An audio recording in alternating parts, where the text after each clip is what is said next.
180만 년 전 동아프리카 투르카나 호수 가장자리에서 한 무리의 호모 하빌리스가 물고기를 잡기 위해 조심스럽게 물가로 다가갔습니다.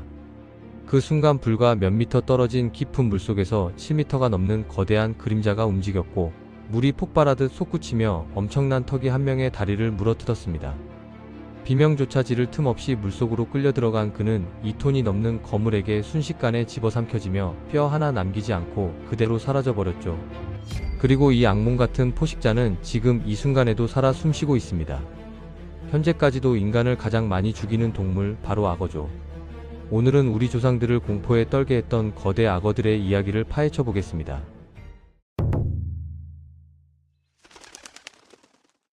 악어라고 하면 대부분 현대의 바다악어를 떠올리실 텐데, 지구상에서 가장 큰 파충류로 무게가 1톤을 넘기도 합니다.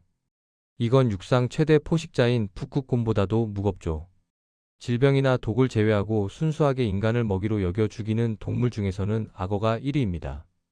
그런데 악어라고 하면 우리는 보통 한두 종류만 떠올리지만, 실제로는 수십 종이 넘는 다양한 악어들이 존재합니다.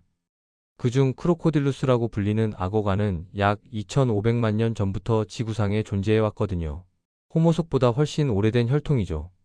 이렇게 긴 시간 동안 진화하면서 당연히 상상을 초월하는 크기의 개체들이 나타났습니다. 그 중에서도 최악은 우리 조상들과 거의 같은 시기를 살았던 종이었죠. 크로코딜루스 토르브 야르나르소니가 바로 그 최악의 포식자였죠. 이 악어는 인류에게 끔찍한 악몽을 안겨줬지만 100만 년 넘게 잊혀져 있었습니다.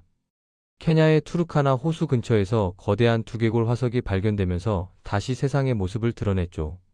두개골 크기만 봐도 현대 악어가 아니라는 게 명백했거든요. 평균 크기가 현존하는 바다악어 중 가장 큰 개체의 두개골과 맞먹었으니까요. 탄소 연대 측정을 해보니 이 뼈들은 530만 년에서 180만 년 전 사이의 것으로 밝혀졌고, 이 시기 동안 토르브 야르나르소니는 완벽한 최상위 포식자였습니다. 가장 큰 개체는 7.6m에 달했을 것으로 추정되는데, 참고로 역대 최대 바다악어 기록도 6.4m를 넘지 못했거든요. 대부분은 훨씬 작고요. 더 흥미로운 건 이 크기 추정 방법이 보통 실제보다 작게 나온다는 점입니다. 연구자들은 최대 8.2m를 넘는 개체도 충분히 있었을 거라고 보고 있죠. 게다가 현재 발견된 표본이 겨우 9개밖에 안 됩니다. 더 큰 개체가 어딘가에 묻혀 있을 가능성이 높다는 얘기죠.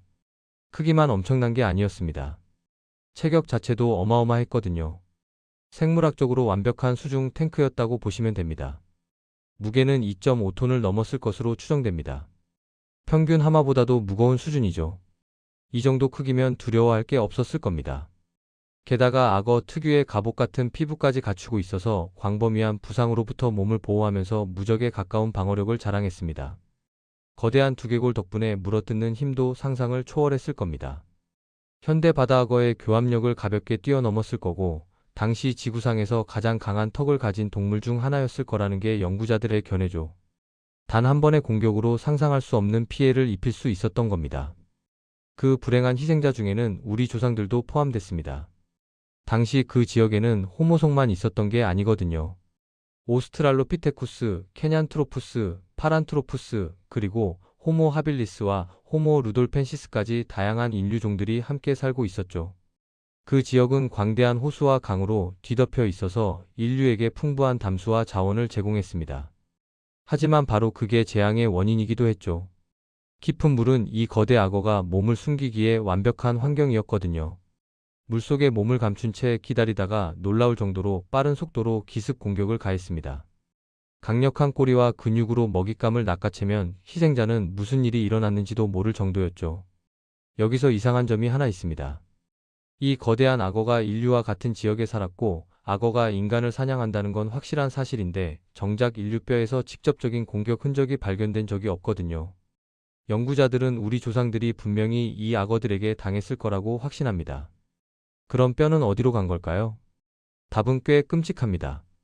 연구자들은 악어가 너무 거대하고 인류가 상대적으로 너무 작아서 성공적인 공격 후에는 아예 증거 자체가 남지 않았을 거라고 추측합니다. 다시 말해 우리 조상들은 통째로 삼켜졌다는 거죠. 현대 바다악어와 프렌치 불독의 크기 비율을 생각해보면 충분히 가능한 이야기입니다. 다른 가능성도 있긴 합니다. 인류가 물속에 숨어 있는 악어를 잘 알고 있었고 실제로 최우선 위협 대상으로 여겼다는 겁니다. 작은 몸집과 예리한 관찰력 덕분에 악어를 피하는 법을 꽤 잘 터득했을 수도 있다는 거죠. 하지만 이 경우에도 연구자들은 최소 몇 번은 당했을 거라고 봅니다. 흥미로운 건 토르브 야르나르소니를 증거 부족으로 제외시킨다 해도 악어과가 여전히 승자라는 점입니다. 인류를 정기적으로 사냥한 가장 큰 동물이라는 타이틀은 그대로 유지되거든요. 더 놀라운 건 시대를 바꿀 필요도 없다는 겁니다. 정확히 같은 시기에 또 다른 거대 악어가 아프리카 물을 지배하고 있었습니다. 크로코딜루스 안트로포파구스, 이름부터 인간을 먹는 자라는 뜻이죠. 시기가 겹치긴 하지만 안트로포파구스는 상대적으로 더 최근 종으로 여겨집니다. 토르브 야르나르소니가 멸종할 무렵 나타났거든요. 토르브 야르나르소니와 매우 가까운 친척이었지만 몇 가지 차이가 있었습니다. 크기도 그중 하나였습니다. 표본들을 분석한 결과 길이 약 7.5m에 무게는 2톤이 넘었던 것으로 추정되는데 사실상 거의 비슷한 수준이었죠. 그런데 이 악어는 훨씬 더 공격적이었던 것 같습니다.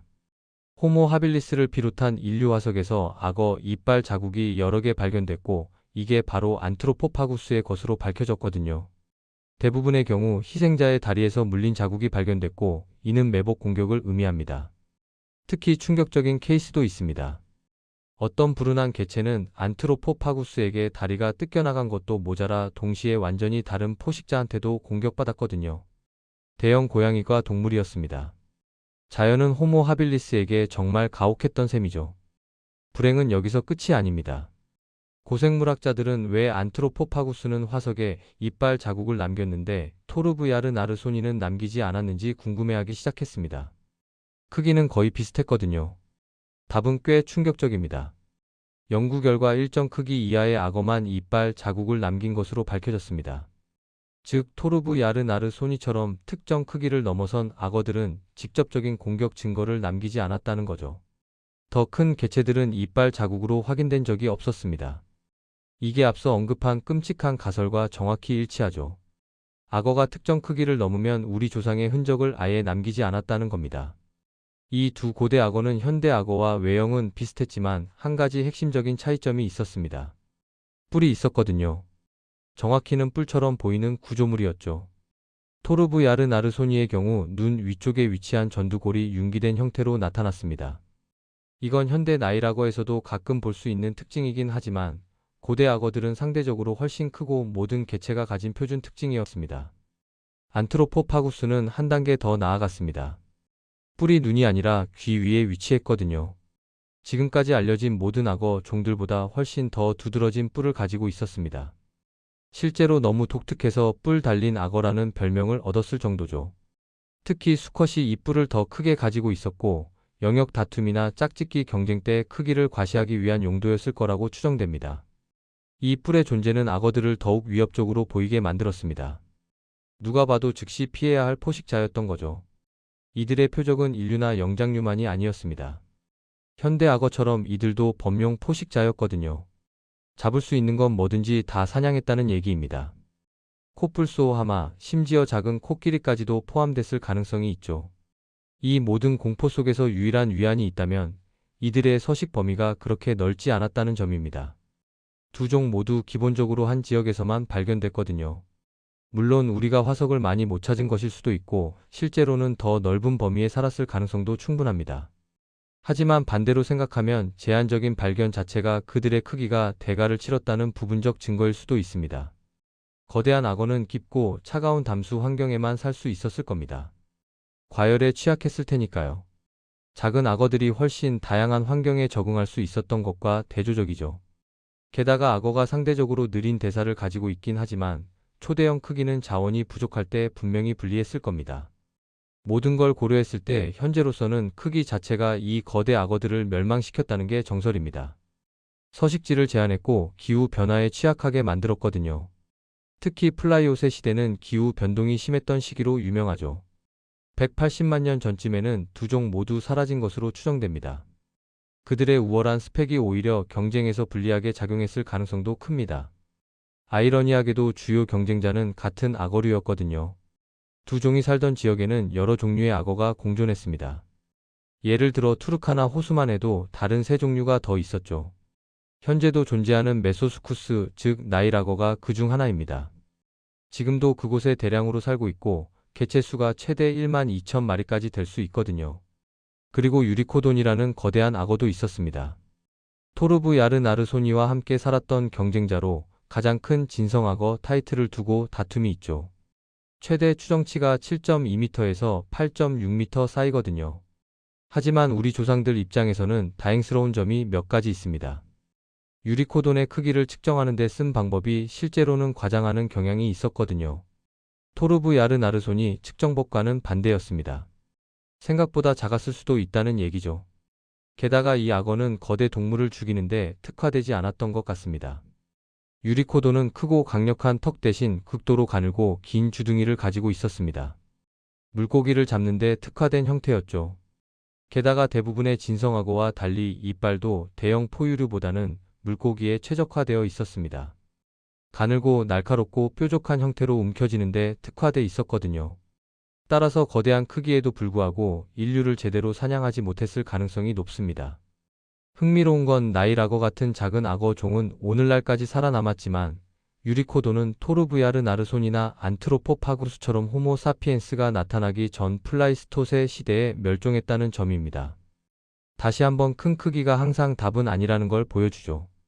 결론적으로 악어는 예전만큼 다양하지는 않지만 여전히 아프리카를 비롯한 많은 곳에서 최대 포식자 자리를 지키고 있습니다. 우리와 악어 사이의 긴장 관계도 여전히 살아있고요. 수백만 년 전 우리 조상들이 거대한 악어의 그림자 아래서 살아남았듯이 우리도 여전히 이 고대 포식자와 세상을 공유하며 살아가고 있습니다. 다만 이제는 조금 더 안전한 거리를 유지하고 있을 뿐이죠.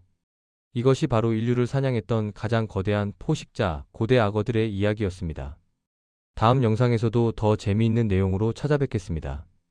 구독과 좋아요 부탁드립니다.